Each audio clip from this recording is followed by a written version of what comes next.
অসমীয়া news পৰ্টেলবোৰৰ কাৰণে এটা request, news যদি নাই আলবাল নিউজ লগাব নালাগে। কিলিপল মোৰ্নছ হিজ ডেথ।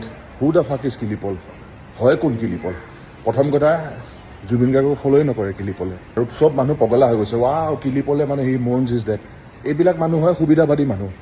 আপোনালোকে যদি অনুৰাগী হয় আপোনালোকে জানিব লাগে, if you guys are a fan of Jubin Garg, you should know the first thing that you should be knowing is this: তেখেতে কেতিয়াও ভাল নাপাইছিলে যিবিলাক মানুহ সুবিধাবাদী হয়। তো এই বস্তুটো মনত ৰাখিব। যদি কোনোবা লাইফত আপোনাৰ মানুহ আছে যোন সুবিধাবাদী হয় আৰু আপোনাৰ পৰা সুবিধা ল'ব বিচাৰে, চবকে আউট কৰি দিয়ক লাইফৰ পৰা। আমাৰ অসমৰ মানুহ মানে এনেকুৱা পাগল হৈ গৈছে এতিয়া, পাৰিলে অহাবাৰ বিহুত মাতিবই কিলিপলক গান গাবৰ কাৰণে। গানটো নাগায়, অৰিজিনেল কণ্টেণ্ট একোৱেই নাই তাৰ, অকল মুখখন বেকা কৰিব, মুখখন তেৰা কৰিব, আৰু গম পাইছে সি যে এইটো এটা বহুত ডাঙৰ ঘটনা হয়, কাৰণ আমাৰ অসমীয়া মানুহৰ কাৰণে এইটো বহুত ডাঙৰ এটা চেণ্টিমেণ্টেল ইছ্যু। সেইটো কাৰণে ৰিল বনাই দিছে মুখখন বেকা কৰি পেলাই। এইবিলাক মানুহক নহয় বয়কট কৰিব লাগে। I am requesting, I am urging each and every fan of Zubeen Garg to boycott his profile.